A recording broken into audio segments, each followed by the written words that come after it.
I'm in the woods this morning in more ways than one. I am actually in 70 Acres Plantation, my old favourite haunt when I lived just round the corner in the tiny house. I've moved since then, so I don't come here as often. In fact, I have not been here to speak to my four friends, the trees, who I've just greeted again, probably for 3 months. And so it is like a bit of a reunion, really. I asked them what their response to climate change is. This is one of the things that is concerning me after yesterday and this morning's alarm call from the UN Climate Agency that on current paths we're set for not 1.5 degrees centigrade rise in the climate temperature, but more like 2.5 or higher, and it's not looking good. And we need to urgent action if we are to get anywhere near keeping it down to 2. So we're all implicated in this, and I asked the trees for their view, and they were much more stoical than me. They said, yes, we've seen it all before, come and goes. Not climate change caused by man before, because it's new since the Industrial Revolution. But they said, I view it differently because I've got skin in the game, and they don't see them. They don't see. Am I mad? They don't see themselves as having skin or bark in the game. They are simply collaborating with what is, and so this struck me as being an interesting direct challenge to that scripture, which I have puzzled over a long time now, being in the world but not of the world. Well, we're both, frankly. Anybody who says different is in cloud or cuckoo land. We are both in the world and of the world. Basically, we'll be extinct. We'll be dodos in a short blink of an eye, really, if we don't get our act together. But you see, this is what's called the anthropomorphic view. Well, how else are we to view the world if not through human eyes, through the anthropomorphic view? The tree-morphic view is that there's nothing to worry about, or at least they don't consider themselves under threat as such. The other thing that I asked them about is what's their view of the impact of man, particularly in the past, say, 150 years since the Industrial Revolution. And once again, they're much more stoical than me. They've not really been keeping a record other than in the rings on their barks, trunks, the rings in the trunks. You know, if you chop a tree down, you can count the rings, how old they are, which I've done recently at a tree in Tweedales. But no, it wasn't actually. I'll tell you where it was. It was in Eastbourne, and it was 145 years old, that tree. So they outlive us mostly.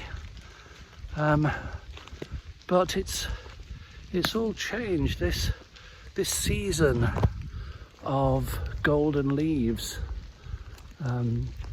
which I absolutely love. I think it is my favourite season.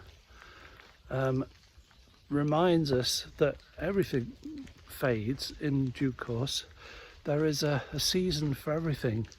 and this is the season of autumn or fall and the leaves falling off the tree.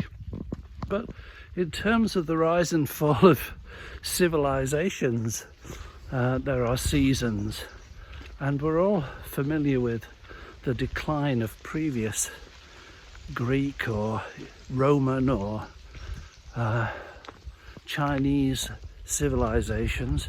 Just right at this moment, this week, there is a major conference of what's called the BRICS nations. It's not a house building convention, you understand. BRICS: Brazil, Russia, India, China, others. Can't remember what the S stands for, to be honest, but that number of significant economic bloc, they say, is going to be doubled in number at the end of this conference. And you can hear the tectonic plates of the realignment of power blocks and economic blocks and political blocks in the world, shifting and moving and groaning and creaking. And of course, we well off in the West, we feel under threat, or we feel compromised in some way. I nearly segued onto my favourite bête noire topic then, which is the increase in SUVs on the roads.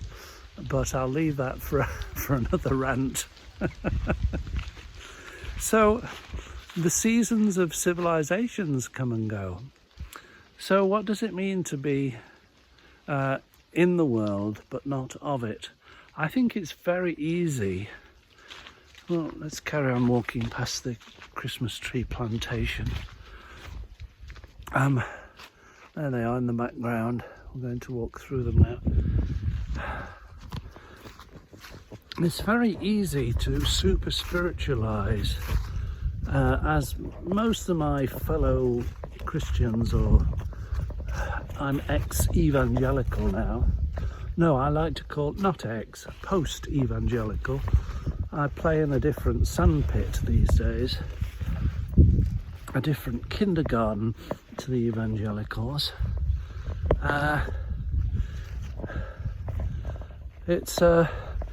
It's rather too simplistic in my mind to sort of put your hands together in a prayerful state and utter the mantra, in the world but not of it, as though having some spiritual thoughts, or singing a hymn or two, or frankly even going on an Extinction Rebellion march, as I did a couple of years ago now, somehow makes us not of the world. But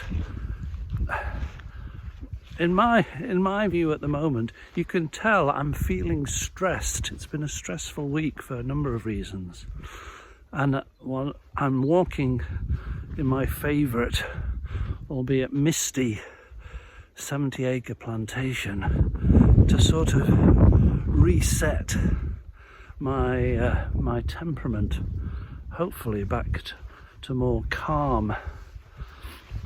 It's been a rather disturbed week, and so I naturally gravitate towards the woods and coffee, of course, which is next. So my view is that we are in the world and of the world. I don't like what do I know? Nothing. But the idea that somehow we are not of the world. We're clay, for heaven's sake. We're like everything else. We're made of stardust, and we are human beings in the world. But that's not all that we are, of course. And this is the in the world but not of the world. Now, some people would say that we are Materialists would say we are just a bundle of atoms, a bag of skin, bones and neurons in the brain. Well, we know that's baloney, frankly. I was just looking at actually I might have to edit this out. I was just having a wee the other day, and it struck me that how on earth does just a thought from neurons in the brain stem the golden flow? You know, where you can clench your muscles, but how does that instruction get from a thought? Because it was deliberate. I'm not incontinent yet.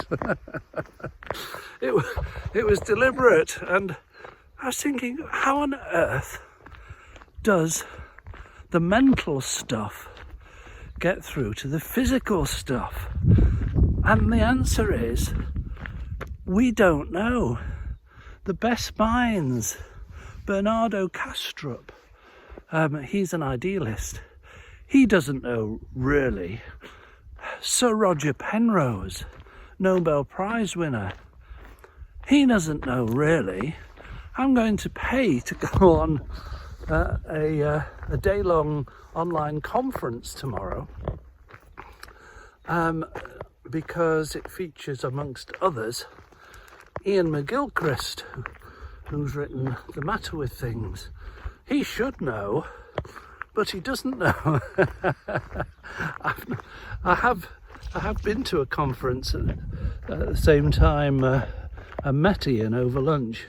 We didn't actually go to the toilet together, but I bet he doesn't know how the mind gets the message to stem the flow.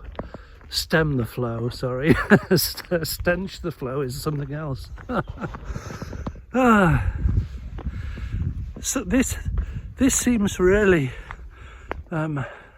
profoundly important to me, to understand who and what we are.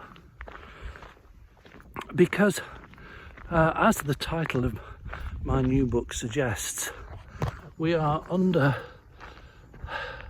a state of mistaken identity.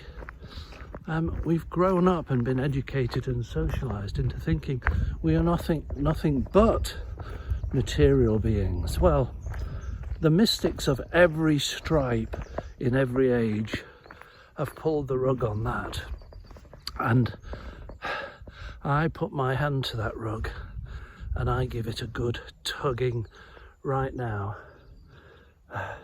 So yes, we are, I would say, it's not very scriptural, this. I would say I'm most definitely of the world. I'm going to enjoy my coffee and newspaper. It's Happy Friday.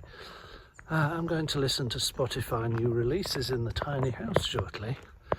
I'm going to make some nice homemade soup for lunch.